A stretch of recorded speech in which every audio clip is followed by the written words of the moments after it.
Hello, and I'd like to welcome everyone to this episode of Album Rant. And as you see from the screen in front of you, I am once again going to talk about the legendarily infamous heavy metal vocalist from Copenhagen, Denmark, King Diamond, whose real name is actually Kim Benedicts Petersen, but his stage name is King Diamond. And this has got to be like the fourth or fifth time I've ever talked about him, but it's only going to be the third time I've actually talked about his solo career. And actually, one of the times I talked about his solo career was just a single, so I'm not sure if you can really count that. So I'm going to do my usual recap once again and tell you that, like I said, he is a Danish heavy metal vocalist who really got his start back in the early 80s. And he was a member of several different bands or musical acts that were under a variety of names, such as the Brats and Black Rose, and eventually he joined forces with a couple other musicians, and he formed his first actual successful band, and it was called Merciful Fate. And they released their very first EP in the year 1982, and it's officially called the Merciful Fate EP, but unofficially it's called the Nuns Have No Fun EP. And it was absolutely insane, and it was insane in a good way. The music was very heavy, it was very electric, and it sounded awesome. Now, even though the music itself really sounded like traditional European heavy metal, the lyrics very much did not. The lyrics delved heavily into Satanism, and there were also other concepts such as rape and human sacrifices, and it was just totally bizarre. But I'm telling you, I've said this many times, the first couple of seconds or so of those early Merciful Fate songs, they really sound like something that might come on the radio. That is until King Diamond comes in, and by that point, it just completely flies off the rails, and it's just the epitome of insanity. And something about his voice, and I've talked about this many times, he had the ability to go from a very low growl all the way up to a very high and piercing falsetto. And to be honest, his style of vocalization is very much not for everyone. And at first it wasn't really for me, but it grew on me, and I came to really become obsessed with King Diamond all throughout high school, and he's had a very profound impact on my life. But anyways, that EP had some of their very best songs ever, such as A Corpse Without Soul, Nuns Have No Fun, Doomed by the Living Dead, and Devil Eyes. And so naturally, the following year in 1983, they released their very first actual album entitled Melissa. And I have reviewed that album before on Album Rant, and it is considered to be a black metal classic. And it had some of their most famous songs on there ever, such as Evil, Curse of the Pharaohs, Into the Coven, At the Sound of the Demon Bell, Black Funeral, The Mighty, The Progressive, The Multi-Part Satan's Fall, and then the very soft and mellow satanic ballad Melissa.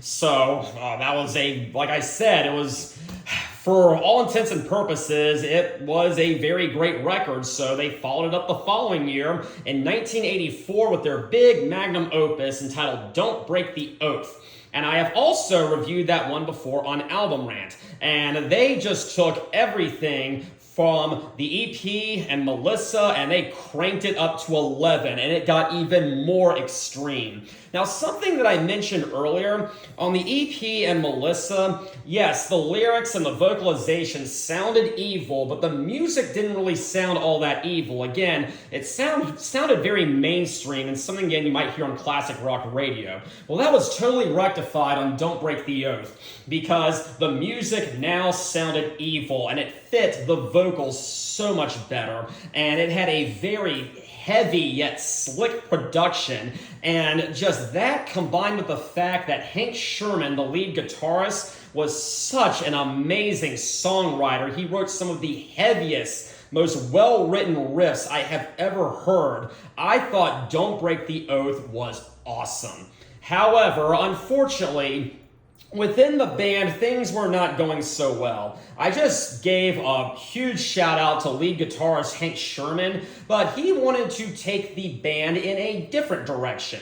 He wanted to take the band in more of a commercialized pop rock direction, which was becoming very, very popular around the time. So, King Diamond obviously wanted none of that. Neither did any of the other members, so basically Hank Sherman was out and he went on to form some other musical acts, which had minimal success. And then King Diamond, along with lead guitarist Michael Denner and bassist Timmy Hansen, they decided to form another band as well, and it became the King Diamond Solo Band.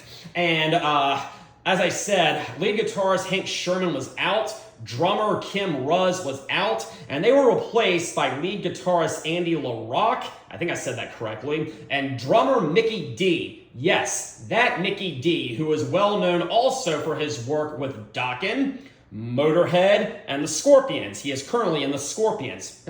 Quite a resume there. So in 1985, they released their very first single. It was...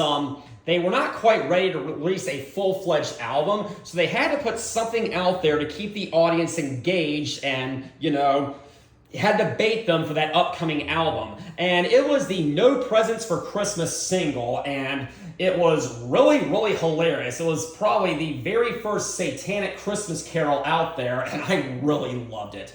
And the B-side was a song called Charon, or Charon, I think it's Charon, and it's about the mythological ferryman taking the boat across the river Styx to Hades, and both of those songs were really great. But then in 1986, the band released their very first album entitled Fatal Portrait. And this was a change in direction for King Diamond. Gone were the very on-the-nose satanic lyrics, and instead he decided to take a more theatrical approach. He was very heavily inspired by Alice Cooper, and Welcome to My Nightmare. Whoa, I don't know why I said that. It was one of his favorite albums ever. It was a very theatrical concept album where each song represented its own little movement or its own movement, and it progressed through all these different eras, and it was a really great concept album. So he decided to take the theatricality of Alice Cooper, the dark and occult-like lyrics of Black Sabbath, the falsetto of Judas Priest, and the electric guitars, the dual guitar work of Judas Priest, and just crank it up to 11. Because in 1986, the very first King Diamond album entitled Fatal Portrait was released. And this was not a full concept album. However, 5 of the songs did tell a story, with each story kind of being its own little chapter. So it was a great first effort, but could they follow it up? Absolutely, because in 1987, he released his second studio release by his solo career entitled Abigail. And I have reviewed that also on Album Rant, and this was a full concept album. And basically, again, every song was a chapter in a very dark and demonic horror story, and it was very successful, probably his most successful album up to that point. So, in 1988, he came back with his third studio release entitled Them, and that is what I am going to be talking about tonight. So the big question is, can he follow up the success of Abigail? Well, let's find out. So you can see right here on the album cover, there's nothing really all that extreme. You might be expecting, to see like a nun being sacrificed on a cross, or a decayed, burned up skull, or a picture of hell with Satan pointing at you. Nope, we just have a picture of a house. Sometimes less is more. And something about this house is called Amen, and it is going to be the setting of this concept album, of this horror story. So let's see what's inside here, okay? We have the record right here. By the way, this is not an original release. The original release was by Roadrunner Records. This is the reissue, and now Metal Blade has the rights to all the King Diamond albums, so it says Metal Blade instead of Roadrunner. So, no, this is not a collector's item or anything.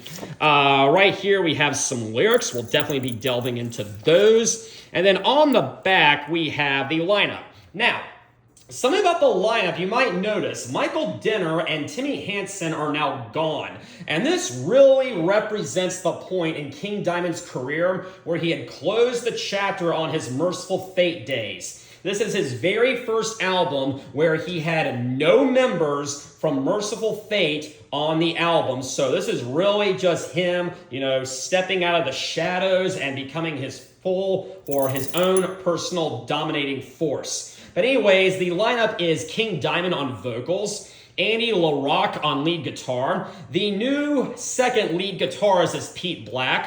The new bassist is Patino, and Mikkey Dee is still there on the drums. So we have that. Funny story about Timmy Hansen. Apparently around this time, his wife, I want to say, might have been his girlfriend, I'm going to say his wife, she actually told him that if he did not quit the life of a heavy metal musician, that she would leave him. And, well, he complied, and he quit the life of a rock musician. I know we can hear the whip cracking in the background.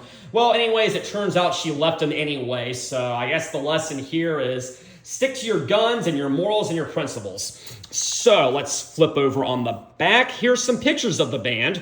There's King Diamond right there, and man, something about him I have got to give him credit for. He goes all out with whatever it is he's trying to do. Sometimes what he's trying to do may not be for everyone, but at least got to respect it. So yes, you can also notice that he has changed his makeup. Gone are the inverted crosses in his makeup. Now he has taken more on a horror theatrical approach. Right here is Andy LaRocque on lead guitar, Pete Blakk on lead guitar, Patino on bass guitar, and then Mikkey Dee on the drums. So let's start off with side one. And it all starts with Out from the Asylum, which is not an actual song. It's more of a skit that's kind of setting the stage here. And basically what's happening is in that house, Amen, we have a family. We have the mother, we have a little girl named Missy, and a little boy named King. Guess we have a self-insertion character here.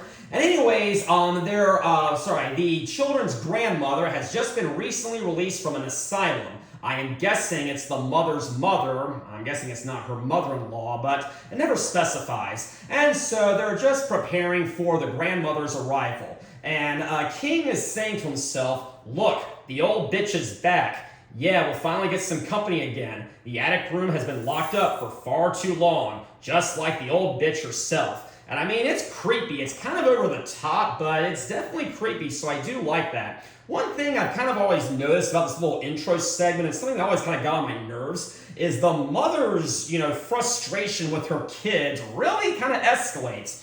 Because first she's like, oh my God, she's here. Missy, listen to what Mother says. Now make sure you're good for Grandma. Remember, she's been away on a long vacation. And that goes for you too, King. Stop playing that thing. Will you answer the door? And I'm just like, whoa, woman, just calm down, okay?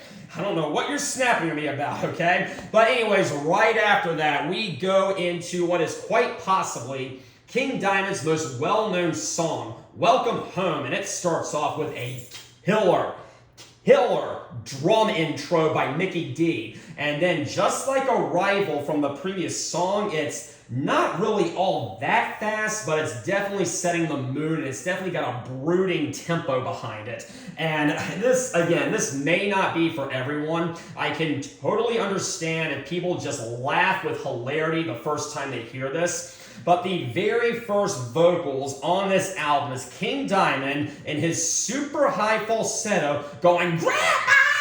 I mean, the first time I heard it, I was like, whoa, what is going on here, buddy? Just calm down a bit. But it has really grown on me over the years. But basically, we have Grandma, welcome home. You've been gone for far too long. Is this a dream? Are you really back? And then, man, the chorus I actually really do like. It's like, let me help you out of the chair, Grandma. let me touch you, let me feel, And yeah, it's, like I said, it's really creepy, but also catchy at the same time. I just love it.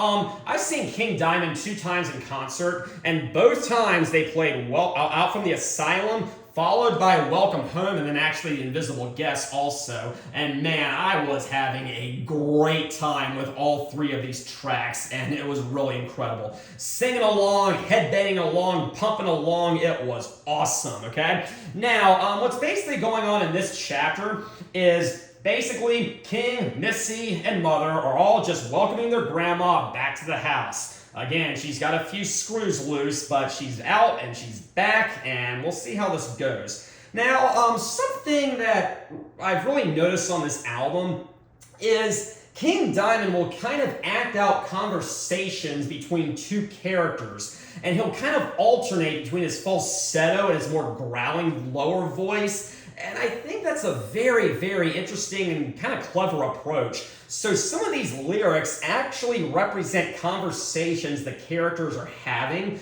And this is definitely true with Welcome Home, because towards the end, he's like asking his grandma what it was like to be on that holiday site. And she's just like, oh, it could have been worse, but with them by my side in the twilight, they sing all the old lullabies. And King's just like, Grandma, who are they? Never mind, you dirty little brat. And again, singing it along in concert was just so much fun. And for all that, I really do think Welcome Home is a great intro track. This song really kind of jumped into the mainstream for a little bit in the year 2006 when it was featured in the film Clerks 2. And what do you know, the very next year, King Diamond actually won himself a Grammy for Best Metal Performance. Coincidence? I have no idea. So anyways, after that, we come to track number 3, which is the second song. It is called The Invisible Guest. And throughout this chapter, King has really started to notice some really weird things about his grandma. Like he hears strange voices, and he notices that his grandma seems to be talking to no one. Well, she actually is talking to someone. She is talking to them, who I'll get to in just a second. But just by looking at her, sometimes when she thinks she's alone and no one's listening, it seems that she's talking to herself. Now, that may be a logical course of action just for someone who is just in an asylum, but at the same time, it's still pretty weird. But this one, it's also pretty fast, and it's got a really great intro guitar. It's like, and then it goes from that, and it gets really, really fast. And it's like, late that night I awoke from my sleep, hearing voices, laughing and singing. And something about this, when I first bought this album, I was going into 10th grade, and it came in the mail, and I listened to it. Then I had to go to cross-country practice, and it was very hot at the time. And when I was running, just the song The Invisible Guest was just in my head the entire time. And I am just always going to associate that song with, you know, running in the heat, being very hot, and not feeling all that great. Now, something with The Invisible Guest, it starts out really, really great, but something he does is he's really abandoned the whole verse-chorus arrangement, and he's getting very, very progressive. This was also apparent in Merciful Fate, but essentially the second half of the song, it kind of takes on a different rhythm. It gets a little bit slower. I would never really call it slow, and it definitely wasn't soft. But it does get a little bit softer than what came before it, and I'm not sure if I really like that second segment, at least not as well as everything we've heard up to this point. And some of his vocals kind of teeter on annoyance. Oh, I'm not going to say annoyance, but they just really sounded kind of flat and just weren't as powerful as the rest of the song. But having said all that, I really do love The Invisible Guest. However, we now come to the song T, and this is another one of his more popular songs, and it's very infamous for portraying the most evil tea party that has ever been imagined, and I really can kind of understand that. But essentially, during this chapter, Grandma's having tea with, again, seemingly no one. It seems that she's alone, but she actually isn't. She's actually having tea with a group of demonic spirits who are simply known as them. And I think that's all that needs to be said, because I'm not sure if we want to really know too much more.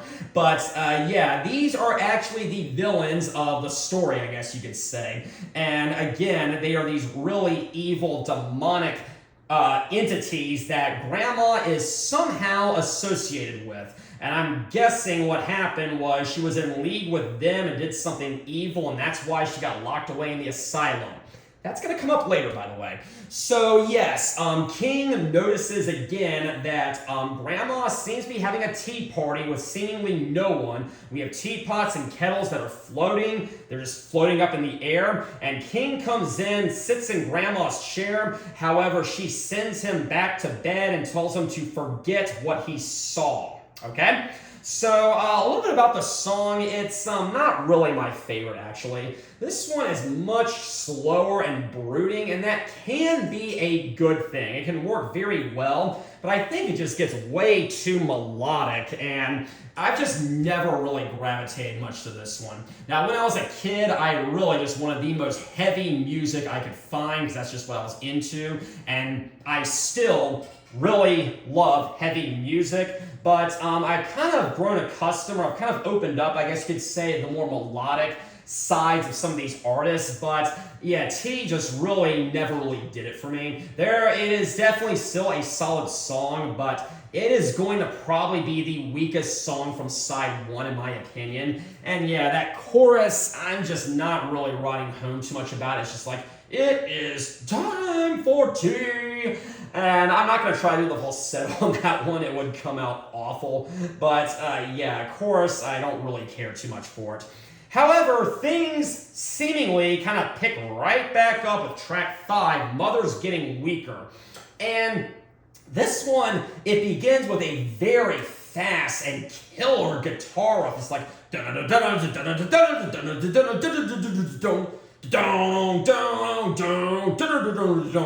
and you know, back in the Napster days, and yes, before you say it, I bought this album on CD and vinyl, so don't get on my case about it.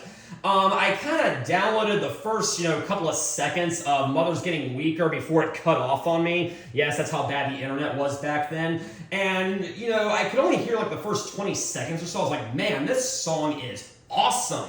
And it is, but unfortunately after that, it does kind of drop a little bit in quality. It reminds me a lot of The Family Ghost off of Abigail, in the sense that the first couple of seconds really sound evil, and they really sound very electric and heavy, and it gripped me. But unfortunately, the bulk of the song doesn't really maintain the same energy as the opening riff, and that is kind of a detriment to me. But yeah, essentially, Grandma tells King that them, or they, I guess you could say, they require a blood sacrifice. So they get a sample of Mother's blood, put it in the teapot, King drinks it, and now he is under their spell. And as a result, Mother starts to get weaker. So now King is kind of in a drugged out, hypnotic state, and he's becoming a mindless servant of them. And as that happens, Mother starts to get weaker,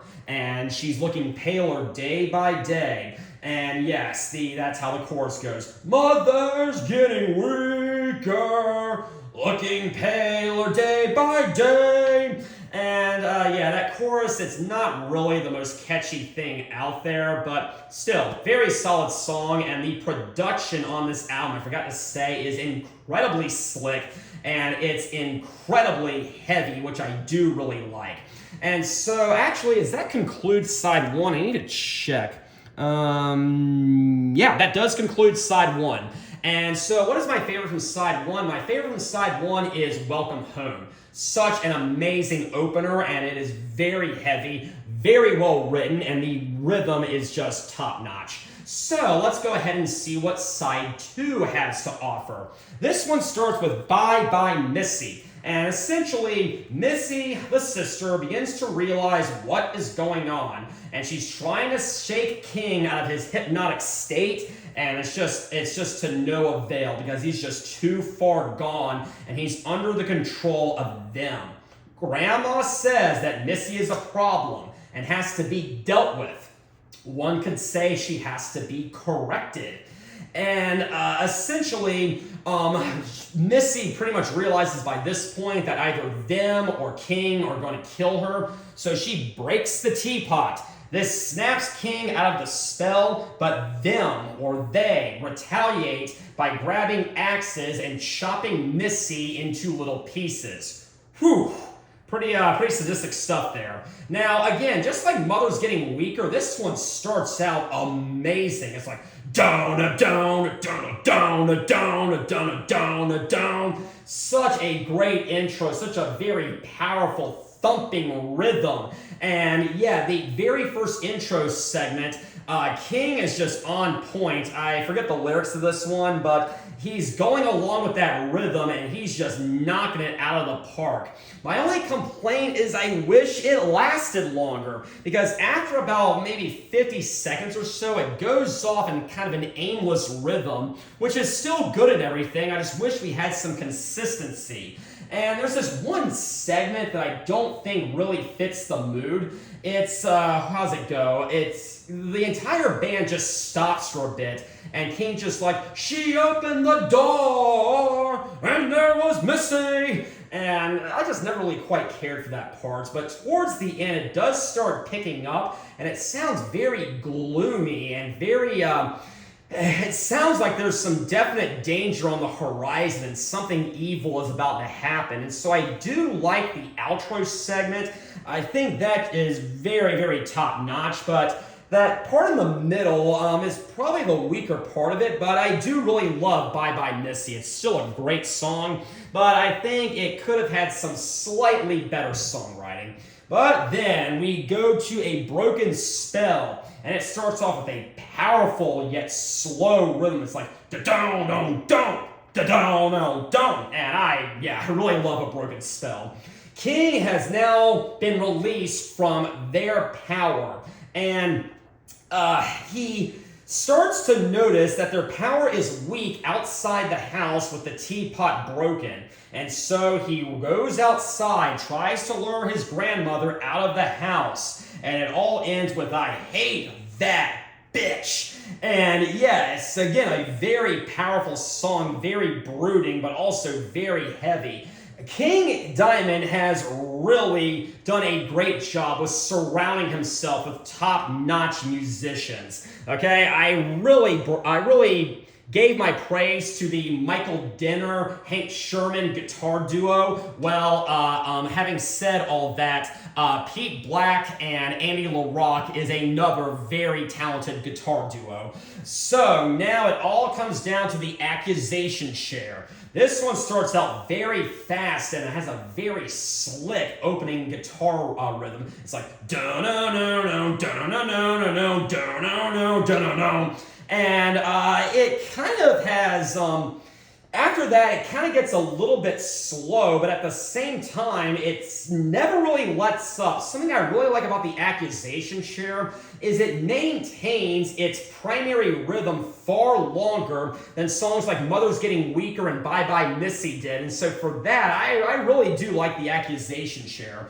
Again, it's a little bit slower after that main opening riff, but it moves along so well. But in this chapter, he has lured Grandma out of the house and, well, he kills her.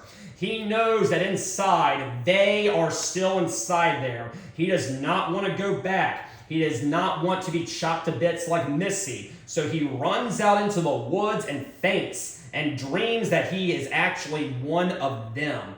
And again, it has a very catchy, crunching guitar riff and a very smooth rhythm. I love the accusation share. Something else, in the middle, there is an interlude, and the interlude I would best describe as spooky. Yes, I don't know what he's playing, I don't know what the instruments are, but it really works well, and it sets the mood of the story so well. I really love the accusation share. Now we come to the title track. And the title track is really just an acoustic instrumental that only runs about 1:40 or so. Something like that. But yeah, it's very soft and it's very melodic, which I do respect and everything. But yeah, about halfway through, it really kind of ditches the whole soft melodic segments. And again, this one also gets evil. We have a choir in the background going, oh, and it starts to get really spooky and very horror inspired. And yeah, again, it's a very eerie number, which goes very well. But then it all ends with Twilight Symphony. This one is like, starts out very, very bombastic. It's like, and it just goes right into full gear, and it's very stomping rhythm, which again works very well. This song is very heavy. This song is very powerful, and by this point, the police have arrived. We have a dead grandmother out in the yard. And we have a little kid out in the woods, and they, well, think he killed both the grandma and Missy. And yes, Missy was chopped to bits. So King is now sent to the asylum under the very watchful, protective eye of Dr. Landau. And he is going to come back in the sequel to this album, which maybe I will talk about someday. Dr. Landau is bad news. We do not like him at all, okay? And yes, so basically after that, King is sent away, the mother is sent away for therapy, and King does not see her for decades. However, there comes a point where King is released from the asylum. I think it was after 18 years. He comes back to the house, and he finds that them are still very much alive. The spirit of Grandma is there, and she asks him, how would you like a cup of tea? And that is the outro number, Coming Home, and again, it's very spooky, just like Out from the Asylum, and it closes the album out very well, and for that, I very much do recommend Them by King Diamond. Something King Diamond does often with his concept albums is he does not give you a happy ending. Oftentimes, it's kind of like he's intentionally leaving room open for a sequel, but he has a very ambiguous sequel where a very ambiguous ending where evil is not defeated. And so, yeah, for that, I really do like Them. What is my favorite from side number 2? It's probably Twilight Symphony, actually. That song just rocks and kicks so much ass. I really love Twilight Symphony. And yeah, of course, I forgot to mention this. The chorus is like, Twilight Symphony, Twilight, ah! And I know that's very simplistic and everything. I know it's not really much to write home about, like the lyrics aren't especially deep or thought-provoking there, but just the way King sings it works so well. And so yes, that is going to conclude my review of 1988's Them. And it is a great concept album. It is a great heavy metal album. And while Abigail may be his most popular album, I will definitely say this. Them is his most mainstream, accessible album. So if anyone out there has only ever heard of one King Diamond album, it is probably this one, and still very much do pick this one up. So anyways, thank you all very much for joining me tonight. I had a very great time. Next week's episode is really going to turn me on, but until then, have a very pleasant evening.